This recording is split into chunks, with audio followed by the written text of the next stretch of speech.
Hey everyone, welcome to the Matt Report. As always, I'm your host Matt, and this is the show where we talk to real WordPress entrepreneurs, people who are running companies, may not even realize they're running WordPress companies, and we bring them onto the show so that they can share their story, let us know how they did it, give us some advice, help us out in our journey. mattreport.com/subscribe to join the newsletter. And today, the man who's been all over the media lately, media man himself, Jeff Chandler of WP Tavern fame. Jeff, welcome to the show. Hey, man, thanks for letting me be on the show. I see you're famous now. You're all over the place. Yeah, everyone's like, I want to be on Matt Report, so here I am. Thank you. Thank you for that. So you joined, and to give folks a quick summary of the foundation of this show, we're going to talk about how you built WP Tavern, what it was like, and you shared some stories on Dradcast last night. Breaking news about who acquired WP Tavern, how you did it, how much you got for it. But before we go that far, give folks a 2-minute drill, the 2-minute elevator pitch, who you are, what you do. So as you alluded to, I'm Jeff Chandler. I live in Northern Ohio, and essentially what I am now is Tavern Keeper of WPTavern.com. And what WP Tavern is, it's a website that is community focused. So it's what I'm doing with WP Tavern is providing an outlet for everybody else within the general WordPress community, no matter how crazy people think you are or how crazy your ideas are. WP Tavern is a platform for you to get your voice out there to the greater good. And I do that through WordPress Weekly, which I'll be bringing back soon. We could talk about that later in the show. Through the WP Tavern forums, which will be relaunched shortly, and through the WP Tavern website. So I'm pretty much using WP Tavern as a stage that everybody else can use, because sometimes it's really hard to get your thoughts, voices, opinions, and concerns out there. And I think I've done a really good job over the years of taking some of the thoughts, opinions, and concerns of this thing we call WordPress and putting them out there into the for everyone else to see through WP Tavern. Yeah, no, it's some of the stuff I heard and following you over the years is pretty tremendous, what you've accomplished. And one of the things that really hit home with me last night when I was listening to you on the show, you started WP Tavern, and you mentioned, like, I was working a part-time gig, and I was kind of doing this, and then I had to go back to my part-time gig when things just weren't going great. Earlier in the show, before the show started, we talked about, hey, I never really considered WP Tavern a business. Did you consider yourself an entrepreneur with what you're doing, or were you more like, hey, I'm just an advocate for this stuff? No, I never considered myself an entrepreneur. I still don't consider myself an entrepreneur. I don't consider WP Tavern a business. I'm just a Joe Schmo in Northern Ohio, was not surrounded by anything tech. I used to joke around and say the biggest thing to a tech conference we had here in Ohio was a LAN party where we just, come out and bring our computers and do some gaming. But I just, in 2007, when I created a blog called Jeffro 2.0, and it was one of the worst domains I think anybody could ever purchase, because it was Jeffro and then the number 2 and PT and 0. It was crazy. But the purpose of that site was to review a bunch of the Web 2.0 sites and services that were springing up all over the place. It was like tech bubble all over again. And that's where things like Flickr and Facebook and some of the other pretty cool websites that were able to hang around came from. And I needed a website I needed a content management system to power that website, to manage all my content. And in my background, I came up with PostNuke, PHP Nuke. I used E107 for a while. I used just about everything that you would see in Fantastico, which comes with your web hosting account, just to try out different things, see which was easier to use. And all of them kind of have their different merits and stuff like that. But I finally came across something called Mambo, and I thought Mambo was awesome because they had so many different, they call them modules, and all their themes were really good looking. So I used Mambo for a while, but then that forked into Joomla, and Joomla is what we have now today. And I was a big fan of Joomla. So I ended up choosing Joomla for my Jeffro 2.0 site, and noticed that it wasn't going to, at the time, Joomla didn't have comments. It wasn't meant for blogging, and that's pretty much what I really wanted to do, is just push content out there and encourage community. And Actually, the comment that I wanted to add a Joomla were a paid plugin. So I mean, and I think I actually purchased that and ended up being really mad at myself because it was a waste of money. So I said, I can't use Joomla. This is too much for what I need. I'm going to use WordPress. But I'm not quite sure how I came about finding out about this thing called WordPress, but I ended up giving it a try.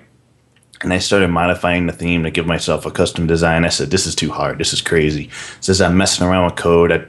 I'm going back to Joomla, something I know. So I installed Joomla, decide, okay, I can't do it. This is too much. I'm going to give WordPress a second try. And once I did that and I took a deep breath and I started looking at the code, the codex, and different things like that, I just fell in love with WordPress. So I started using that real heavily in 2007 for the Jeffro 2.0 website. And I was talking about all these different web services, and I was actually pretty successful at the time because my technique, I thought about this, was if I would write about a Web 2.0 service and it got popular, I was hoping that those guys would post links back to my site to generate traffic. And in fact, this technique worked one time. I don't know if you remember, but there was a website that came out at the time called Invite Share or Share Invite. And it was a service that popped up where all these different Web 2.0 services that were popping up at the time were invite only. And people were clamoring for these invites to be the first into their service. So I wrote a review about this Invite Share and talked about it. And next thing you know, TechCrunch also, or he linked to my site, my review I did, and then TechCrunch covered Invite Share, and I got a ton of traffic from that link from TechCrunch. And then eventually TechCrunch ended up buying Invite Share. So that was pretty cool. And through that whole time, he left a link up to my site with my review. So that technique was pretty well. Yeah. But were you at that time selling ads on the site, and what you were trying to do is get some Google ad dollars? No, actually, at the time, I just decided I wanted to write about this stuff. I mean, there was no hint of me wanting to run a business. There was no hint of me wanting to make money. I mean, I was still doing my job, but in my off time, I was creating this website, just generating content just for fun. It was just something I enjoyed doing. I liked writing about tech and things I found online and sharing my reviews and opinions, and it was working out well. Yeah. It was more about, for you, it was just like, hey, I just want to build this audience. I want to get traffic to the site, and let me just explore some ways to do this. Right. Making money was the last thing on my mind because I already had a side job, and this was just for fun. Mm-hmm. Yeah. And then from there, you started, you were dabbling in the tech review side of things, and then you said, I'm going to focus down on WordPress. Right. Well, so I was reading about all these different Web 2.0 services, but the site was powered by WordPress. And because I had a interest in WordPress, I always wanted to be kept up on the news and the latest updates that were coming out for the software. And I ended up taking a liking to how cool it was to add different parts of functionality to the software through plugins. And I was taking a look at all the different themes that were available. So I ended up creating a lot of content on my site about WordPress. And it just so happens that one day, a guy by the name of Mark Ghosh, who owns and operates WeblawToolsCollection.com, was invited me or sent me an email and said, hey, how would you like to get paid to write about WordPress? I said, okay. So I sent him an email. He sent me back a reply, and next thing you know, I'm getting paid to write about WordPress on WeblawToolsCollection.com, which at the time was the premier website about WordPress. It was in the dashboard. Anyone who installed WordPress was able to see my content, so that was pretty cool. And at that time, that's when I started thinking, hey, if I'm doing this well, if I have something that I've got going on that people love to see when it comes to writing WordPress content, maybe I could start something on my own. So that's when I started thinking about creating a site on my own. I guess maybe that's where some of the business part of me came out of me, where I said, instead of giving all my content and spending all this time and energy on a different website, maybe I should start something on my own. And that's kind of where the birth of WP Tavern came from. That's great. That's great. So, I mean, in all sense of things, you were and you talked about this last night too, you were way ahead of your time. Yes. I mean, you're doing the SEO tactics, you were doing guest blogging, content marketing. You're doing all these things that, in the last year or so have been like the premier thing to get traffic to your site. Right? Yeah. The best way to build a community, the best way to sell a product. But you said something interesting too. before, being in the middle of, middle of nowhere in Ohio. I'm not in San Francisco. I'm not in a big major metro area where tech is all around us. But building WP Tavern in the middle of nowhere, I mean, it proves the point that it's possible, right? Yes. And your best steps to get there were to develop this community. Mm-hmm. Any thoughts or tips for folks on building a community, especially when they feel like, who's going to listen to me in the middle of the woods? Well, I think one of the reasons for the initial success of WPTavern.com was my writing. I wrote for WebLawToolsCollection.com for a number of months prior to actually starting my own WordPress-centric website. And some of the best stuff I've ever published about WordPress is on that website. And using WebLawToolsCollection.com, their audience, I was able to generate actually a following that would just sit there and want to see the next post that I wrote. And I ended up generating a following through that site. So I was able to take the following from that site and transfer it over to WPTavern.com. And I think that's one of the biggest reasons for its initial success, because I created a platform. I didn't start at the ground level. I was up a couple levels, and I was able to start there as I built up WPTavern.com. I already had an established audience, and all they did was just move from one place to the other. Yeah. That really helped. What types of articles did people enjoy that you were writing on the other blog? I think some of the articles that came out and specifically challenged Matt, not necessarily attacked him, but challenged Matt, challenged his decisions. I didn't really write about the status quo. Everything was now hunky-dory. Everything's fine. Let's ignore this. Let's ignore that. Listening and reviewing the discussions that were happening in the community and generating a post out of that so that those concerns were voiced to a wide audience. I think those are the ones that really generated a lot of comments and community around those. Yeah, and I think, and correct me if I'm wrong, you had a lot of experience playing with all these different platforms, and back then, WordPress obviously wasn't as big as it is now, right? So, no, it's huge. You're right. You and I were both experiencing back then. We're Joomla, Mambo, PostNuke, WordPress. Figuring out all this stuff. That's when everything was in beta, right? Because that's when everything was growing. And what I like about your story, and I, not to toot my own horn here, but it's the same thing. It's like you come into a community or you start using this product that a few other people are using, but as soon as you start sending out your voice, taking that step back and saying, hey, everyone thinks it's great, everyone's hugging each other, it's community, we love each other, right? Everything's great. But then you come in with, you know what? As an outsider just coming in, there could be some things that aren't just working out right here. Right. Everyone is saying, oh, it's great, it's so easy to use, but it just took me, 3 months to figure out how to edit my theme. Or that as an example. Do you remember what kind of stories there were that you were kind of challenging the status quo with? Yeah, there were a couple. One in the early days of WordPress. In fact, this is still an issue today, although not as much as it was. But I discovered one day I decided I'm going to be a little adventurous and go into my database. So I went into PHP, my admin on my web hosting account, and I started looking through the database of my WordPress site, and I started noticing tables and junk in there that from plugins I have deleted months prior to that, and their garbage was left in there. So I said, this is no good. So I started thinking as an end user, if I uninstall a plugin, I want everything of that plugin to be gone. It's almost like having to reformat your computer to get rid of all the junk that's still left in there from things you uninstalled. So I wrote an article on about the subject of uninstall, is there such a thing? And it basically laid out the groundwork of, hey, if you uninstall certain plugins, things are left behind. And boy, that generated a lot of interest, a lot of page views, and a lot of comments, because it was something that was going on behind the scenes in the database. People are scared to go in there and mess around with that, and are advised not to go in there and mess around if you don't know what you're doing. But a lot of people didn't know that this was going on, and so I think that's why bringing something like that to light was just, was one of the best articles of my career in writing WordPress. I mean, that's a problem that still happens. Yes. I mean, even years later, we're still struggling with that.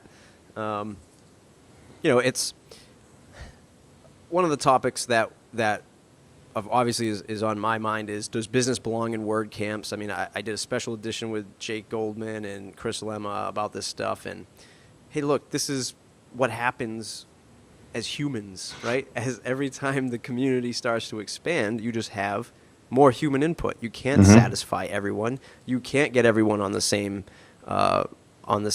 path. It's not easy, right? No. Especially when it's a democracy, because everybody has their voice. Right. I mean, where do you see the WordPress community going today as we turn 10 years old, the software? I mean, to me, we're still in our infancy. We still have yet to really hit that increase. Where do you see us going? Well, when you stop and think about it, the WordPress community is amazing. When I say community, I mean it's worldwide. I mean, we have I get stuck in this mindset of being U.S. centric and it's only what's going on here in the U.S. But I mean, I don't know this exact statistic off the top of my head, but there's a majority, almost half of the users of WordPress are from China, Russia, all of the other countries across the pond. I mean, the UK is really big in WordPress, and so when you start thinking about the global picture of WordPress, I mean, it's insane. Just the usage of it, and I think it was really cool to see the 10-year anniversary party. They had a website set up to where you could see everybody having their parties and pictures, and there was people celebrating in Tokyo with WordPress birthday cakes, Russia, China, Africa, you name it. There were groups celebrating this software, and I think it's just really cool that despite nationalities, despite colors, despite race, despite creed, despite financial motives and all the different things that make us human beings, that we are able to come together and celebrate and have this love for this piece of software called WordPress. Yeah. And I think that's just going to continue, and I think it'll grow. Yeah, and we're just going to have to deal with that chatter and figure it out. Some people are like, hey, I don't like WordCamps because X, Y, Z. Well, start another one if you want. I mean, that's the power of this, right? Right. That's the beauty. If you don't like the event that you've attended to, well, I mean, you can talk to the WordCamp website, the WordPress Foundation. You could start your own. Sort of just like the freedoms that WordPress allows you. I mean, you had the freedom to modify it, you had the freedom to redistribute it, you had the freedom to sell it if you really wanted to. And I mean, that's one of the reasons why WordPress is so big and powerful today, is because of the freedoms it provides everybody. Yeah. And that's one of the core principles of the software. That's not only around the software, but Matt's been able to establish those principles with WordCamps and through other things that surround the software. Right. And through that point, and we kind of got a little sidetracked talking about the community, that's okay. What I was getting to before about being in the middle of Ohio, being in the middle of nowhere, as an entrepreneur, as a startup, everyone's thinking, God, will anybody listen to me? I mean, you couldn't do what you did with Matt if this were like a Google product, right? Because you'd never be able to just reach out to, Sergey and be like, hey, I've been writing about your Google product for the last 5 years. How do we connect? How do we make this better? Give folks a little insight. Like, how did you build your relationship with Matt over time? Well, the interesting thing is, I thought that being in Ohio in the middle of nowhere and writing about tech would be a detriment to what I wanted to achieve. But in reality, when you're publishing stuff online, when you're living in the online world, location really doesn't matter. You're just publishing stuff, and nobody really cares where you're at, what you're doing. So I had that in my favor. But I ended up attending my first WordCamp down in 2008. It was down in Dallas. And that was the first time when I really got to see the WordPress community in action, where these people were traveling from all over the United States to this one place called WordCamp. And this is when WordCamps were really just starting to gain steam. And I think it was down there where I first met Matt in person. And to me, I'm thinking, okay, well, this guy, he's a multimillionaire. He runs Automatic. He's like one of the founders of the software. I said, this guy is a major celebrity. How am I going to get a hold of him? How am I going to talk to him? So I get down to WordCamp Dallas, and I see him, and everyone's crowding around him, so it's obvious I know who he is, and he's wearing this hat, and he's got this outfit that he wears. And so I walk up to him. I say, "Are you Matt Mullenweg?" He says, "Yeah." I said, so I shake his hand. I say, "My name's Jeff. I run WPTavern.com." And he goes, "Oh yeah, I've been watching your site for a long time." I said, "Really?"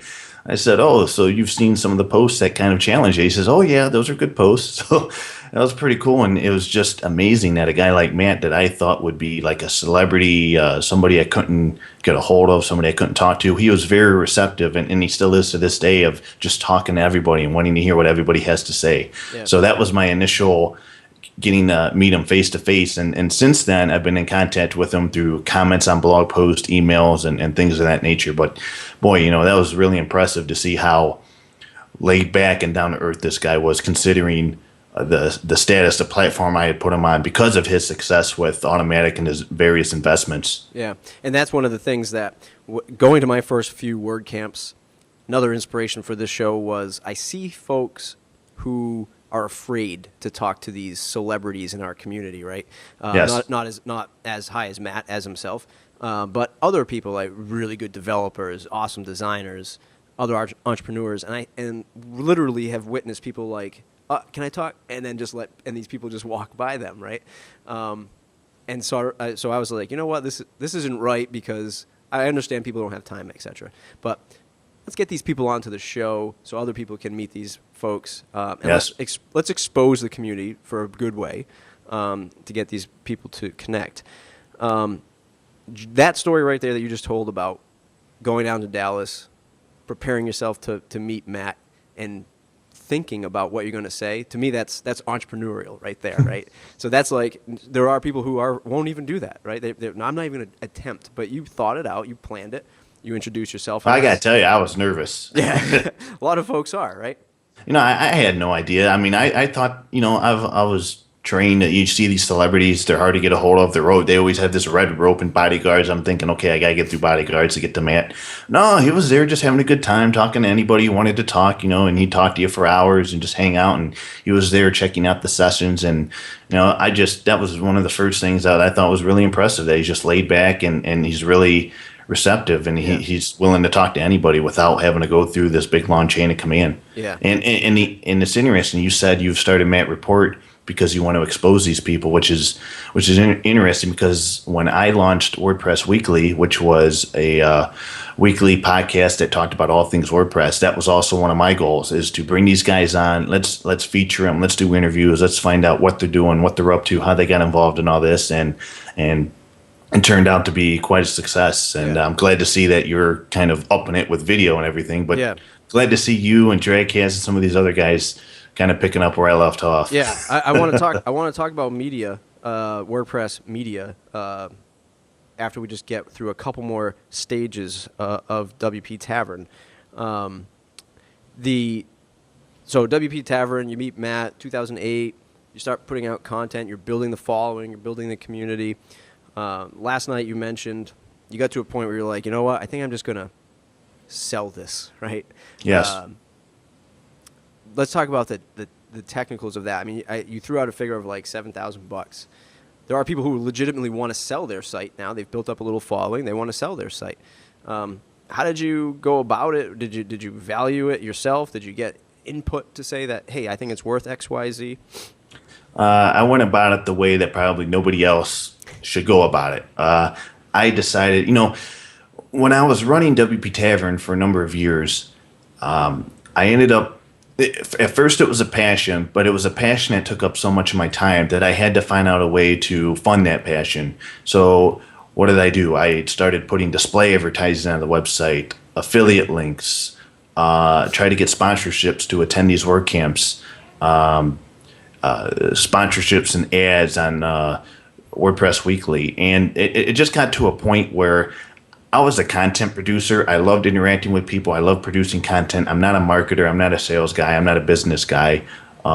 Every time I come across an internet sales marketing page, it's that one-page template, I just cringe. Makes me mad. So it got to a point where I wasn't making as much money to fund my passion. I was begging people almost to buy display ads when they disappear. I ended up I was writing more content that really wasn't interesting to me, but because I could slap an affiliate link on there, I wrote that type of content hoping that people would see that and just click buy, buy, buy, you know. And you weren't getting results from that over time. There, when I initially would write a review, I got a bump in sales then. But as it started progressing through the long tail, I didn't get as much results. It got to a point where it just wasn't. I think the biggest thing out of all the ways I was trying to make money was consistency. You know, when you work a job 32 hours a week, you get a paycheck, you know what you're going to be making. That's every week. There's no ifs, ands, or buts about it unless you get fired. But through affiliate links and display ads, everything's really inconsistent. And it was just, I was doing things the way I wanted to do them. Maybe they weren't the correct ways. So maybe that's why it was one of my downfalls. But eventually I got to the point where I says, okay, well, I'm not able to fund my passion. I got to think of what I'm going to do here.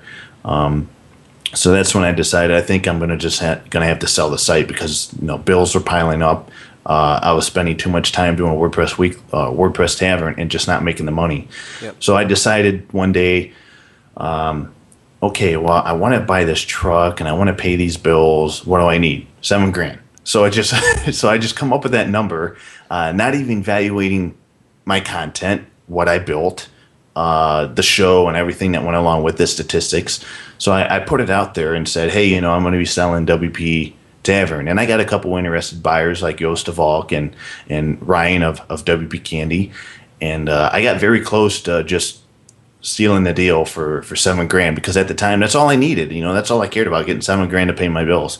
So just as I was getting ready to finalize the deal, I got in touch with Matt and I said, hey, Matt, this is what's going on. This is my situation. I'm just about to finalize the deal here for $7,000. What do you think?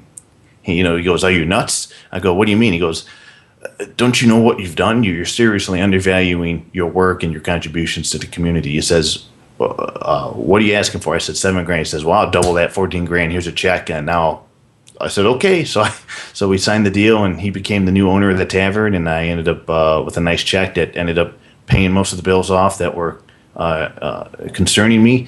But there's still a bit of passion left in me. I still wanted to write about WordPress. Mm-hmm. So a few weeks after the deal, I got in touch with him again. I says, hey, what do you think about paying me to maintain the site?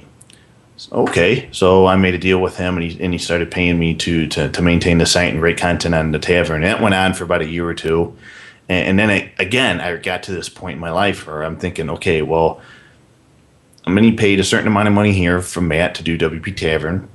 And I'm also getting paid a certain amount of money at my grocery store job, which I hated with a passion. I worked there for 13 years. I hated that place. And I really thought I could get WP Tavern to a point where I can make that my primary source of income so I can quit my job at the store. But it just never happened. Mm-hmm. So, that's when I wrote the post about the WordPress news sites in the Bermuda Triangle, because I had come to the conclusion that no matter how hard I work, no matter what I've tried to do, people just don't want to pay for news, and I just can't come up with a way to make money by doing a WordPress news-centric website. So I wrote the post and said, if anybody else out there is thinking about doing what I've done or creating a WordPress news website to make money, you're out of your mind, you're crazy, stop, don't do it.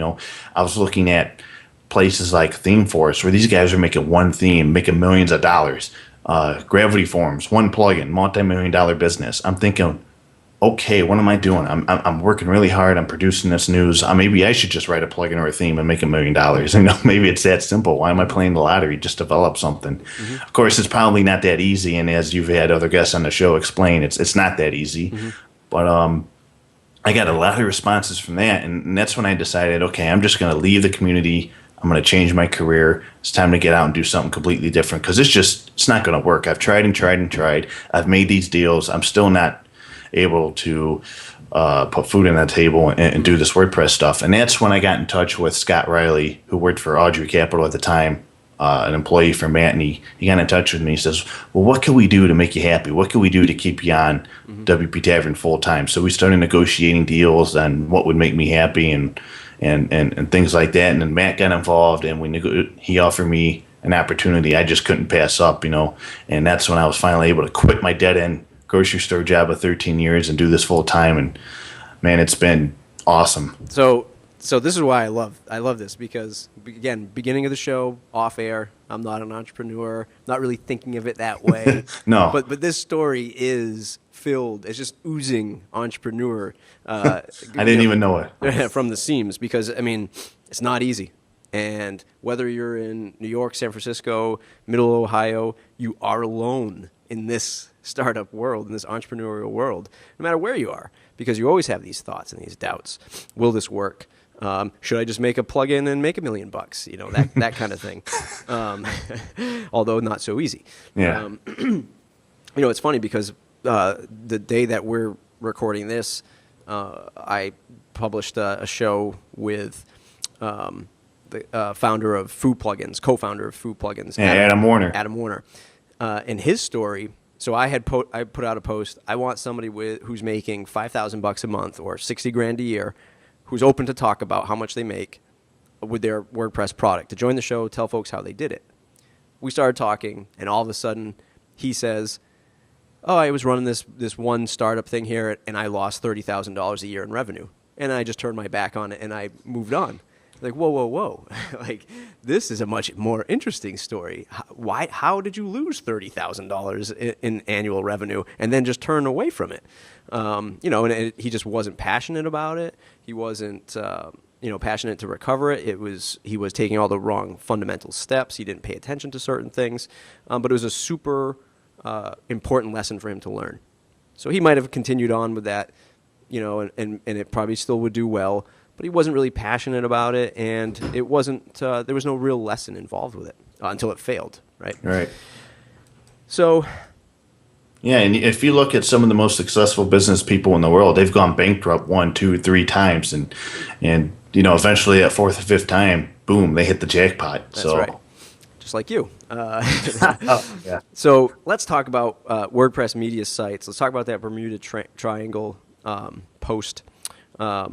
You know, where are we going with, WordPress media, news sites, podcasts, web shows, stuff like that?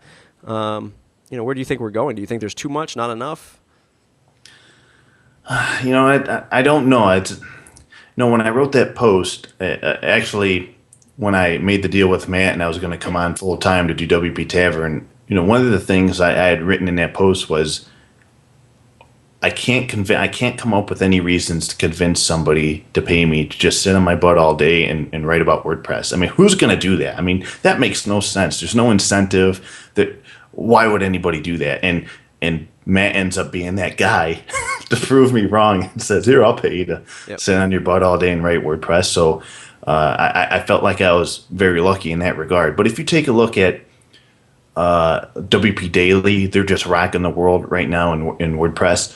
But on the side, they're backed by 8-Bit, so they have a revenue stream coming in. If you look at, let's see, what's another one? If you look at different WordPress news websites, most of the time, you know, it was my opinion that if you don't have any financial backing, whether it be through another company or if you're not doing consulting on the side or if you're not selling plugins, like a great example is WPMU Dev, their website.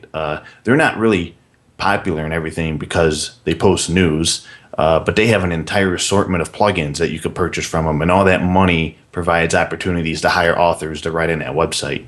So I just could never find myself in a position to get that good financial backing that I could rely on from week to week to write about WordPress. Yep. And I don't know, I was talking about this last night on Dragcast, I don't know if WordPress news sites can live without that financial backing. I mean, Brian's doing a great job with Post Status, which is a curation type of new WordPress site. And last time I checked, there weren't any ads on it. And I think it's just a hobby he's done out of his spare time. But I think if you're just going to start up a WordPress news site and the idea is to make money, I don't see it working. You know, there's just too much time, too much effort, too much that you have to put into it, and you got to be able to get enough out of it to maintain that passion, maintain that fuel. And it's very hard, and I don't see that happening unless, you know, you've got the money coming from somewhere. Right. Yeah, I mean, I think that, hey, 18% powering the world's 18% of the internet websites. WordPress is, and as huge of a number that is, and as global as it is, like you brought up before, it's going to be tough for a news site unless you're a WP Daily and these other guys that already have a revenue stream in.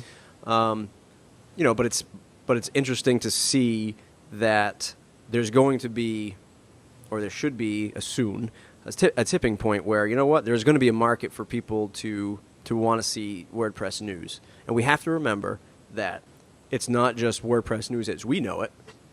Like, hey, there's been an update to Gravity Forms 1.7.5, and now includes front-end caching, like some like geek speak like that. There are people out there who are using WordPress to, either their small business or they just have a photo gallery. They just want to know like the up-and-coming stuff. Who is Matt Mullenweg? What is this guy all about? Where is WordPress going as a platform? They might not need to know the super detailed stuff that only you and I really care about. So it's going to be interesting to see where all of this stuff goes. I think an interesting point that Brad had made yesterday is that when WP Tavern kind of disappeared, where I really didn't publish anything, he said he had noticed that they said there was a void, and he said it was interesting that anytime I would write an article about stuff that they were doing, maybe a plugin that they had released, they would see a huge increase of traffic, plugins, downloads. And he said that, there's an intricate need for websites like WP Tavern, like WP Daily, because those are the websites that are getting information about, the newest themes, the newest plugins, the things that, what makes up the majority of the WordPress user base. End users wanting to use themes, users wanting to use plugins and things of that nature. And through websites like mine, WP Daily, that's one of our jobs to put that information out there to the public. And I guess it was interesting when WP Tavern disappeared. It was kind of like, and when WP Kenny kind of fell off the bandwagon, not being able to publish the news and stuff like that hurt those businesses to an extent. So I thought that was kind of an interesting way of looking at how there really is a need for sites like WP Tavern and WP Daily to exist, and the more the merrier, I think. Yeah, I mean, hey, it's look how many newspapers there are, right? Or were, and still continue. And I think that was a bad example. Yeah, still continue to be, I guess. But think about how many media outlets we have, right? Yes. So it's definitely good for the more competition is better for the end user, better for the customer. So people looking to get this information, they're going to benefit in the long run as long as we all don't just disappear. Yes. On the flip if we all don't just migrate to like Drupal or something. Yeah, exactly. On the flip side of all this, a painter's house is never painted. WordPress is great for a media site or a news site looking to make money outside of the news of WordPress, right? So, if you're a New York Times, a CNN, an ESPN, and you're looking to use WordPress to publish media and get ad sales or sell affiliate links, things like that, it is the number one platform to do that. So if you're in the audience listening, I want to create a media business using WordPress, it's still the platform to go. Jeff and I are just talking about how hard it is to sell WordPress news. Yes. It's hard to. I think a lot of other organizations are finding this out, that it's hard to sell something you can get for free. Yes. Yep. I think that's one of the bottom lines, and I toyed with the idea multiple times of creating like a membership site where people would have to pay me to get the news. And the more I thought of it, well, I want this to be seen by as many people as possible. So putting up a paywall would be contradictory to what I'd want to accomplish. So I think that's one of the other things I struggled with for a long time, is how do you make money off of something that people can consume for free? Right. I don't have the answer to that. Yeah. There are it's going to be finding the unique ways to do it. It's going to be finding something out of the norm that other people aren't doing yet, and that the audience is going to enjoy. I think one of the sleeper media outlets would be the WPmail.me. Yes, very good publication. Just newsletter delivered to your inbox, right? So in the grand scheme of things, I haven't met with him. I'm trying to get him on the show, but I think one of those things, if you can go to an advertiser and say, I've got 20,000 subscribers delivered right to their inbox, an advertisement is $200 an edition or whatever it is he's charging. I forget the last time I checked. It's definitely a great way to corner the market and to get direct ad sales and increase revenue. So finding ways like that will definitely win in that regard.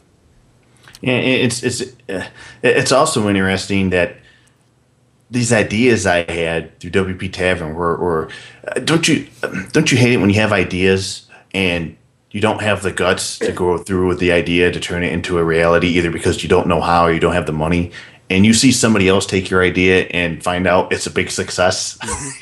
That's something that I saw with WP Candy when Ryan Emo actually came out and wrote. I never thought something like this would see the light of day, but he came out with an idea called the Quarterly, and it was actually the first ever that I know of magazine dedicated to WordPress. So we featured a bunch of different authors who wrote articles, and it was actually in a printed type of media. And there was a lot of success behind the first issue. A lot of people were ecstatic to actually have something in their hands to read. And I thought, this would never make sense because people want to see digital content. But in fact, there was a demand out there for a WordPress type magazine to see it every month. Now, unfortunately, due to circumstances I don't know about, we haven't had a chance to see the second issue, and I don't know what's going on there.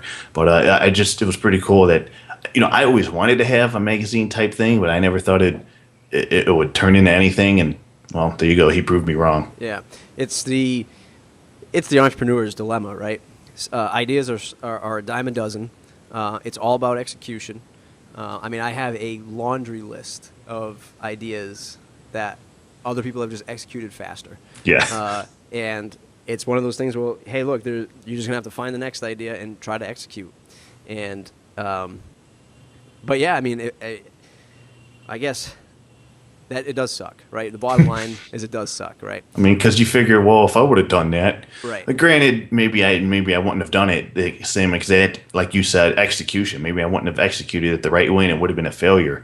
So I don't know, but it is. I guess it's reassuring to know that I had a good idea, and it's nice to see someone actually make that idea a reality and that there is demand behind it. So I guess I feel a little bit better about myself knowing that it was a good idea. Yeah. I got that going for me. Yeah. I also like to look at it as it validates my idea. Yes. And now there's opportunity. So if you and I wanted to spin up a WP Mail Me competitor, what would we do? Well, we make the mailer look a little bit sexier. We'd have, more, quality news or whatever it might be. We might just go at it from a different angle. Some point of differentiation. Yeah. And that's just one example. But yeah, it sucks. It's not easy. It is always the challenge, but it's the fun stuff, because after you walk through that desert for long enough and suffer like you and I have, eventually, one of those ideas will spin out, and you will get a good reward at the end of the tunnel. I think that wraps up the more formal interview. I think it was great, some great information, some great insight to what it's like to be a real WordPress entrepreneur, even though you might not consider yourself a real WordPress entrepreneur, although maybe you do now. And now that you might have a clearer path, things are going to be on the up, and these ideas will be able to execute faster. You have a whole venture capital company behind you now, right? Wow. So now you can definitely go and pitch some ideas to get some insights. Well, I don't know about being an entrepreneur, but I know I am an employee, but I'm an employee of a company that I love, and I love my job, and I love my boss. So nice. I can't ask for anything better than that. Nice. Yeah, it is great. So let's jump into the next segment. It's called What's in Your Toolbox? What piece of software besides WordPress or hardware do you need to use on a daily basis to run your business? Like an Evernote, a Gmail, an iPad, that new mic you have? Yes. This new mic will come in handy in the future.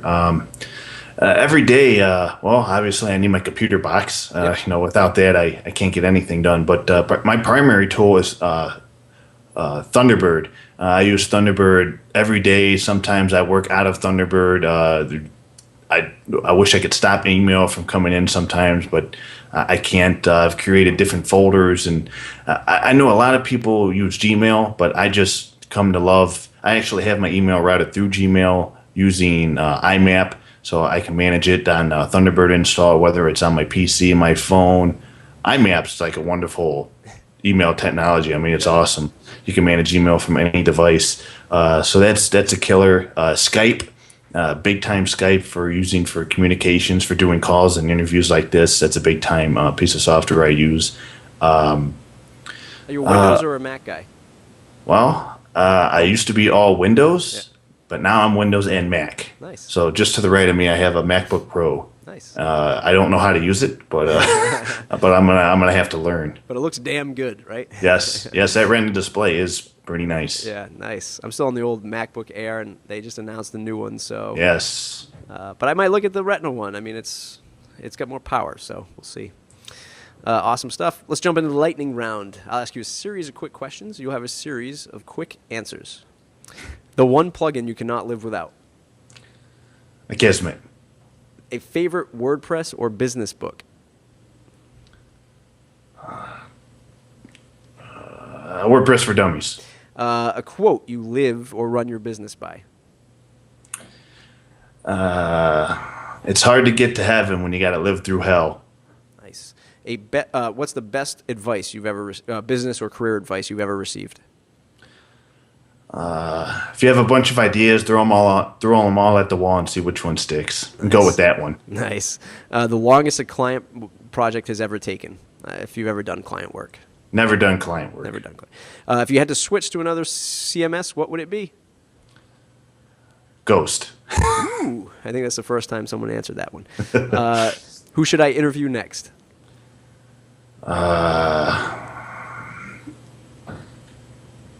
Boy, my brain's not working. I can't come up with quick answers. That's okay. It's the lightning round. Geez. Probably John Saddington of WP Daily. That would be probably a good interview. Already covered him. Oh.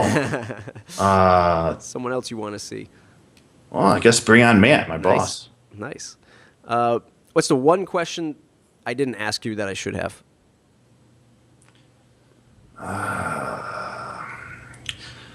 What's my favorite beverage? What is your favorite beverage? Mountain Dew. Is it really? Nice. Yes. Yes, if you look in the bottom of my website, you'll see that it's powered by WordPress, but it's also powered by Mountain Dew. Yes, I did see that. Yep. Awesome stuff. Well, Jeff, I can't thank you enough for coming on the show to share your story as a WordPress entrepreneur. Folks, if you haven't learned anything, you probably weren't listening to him well enough. Go ahead and check out WP Tavern.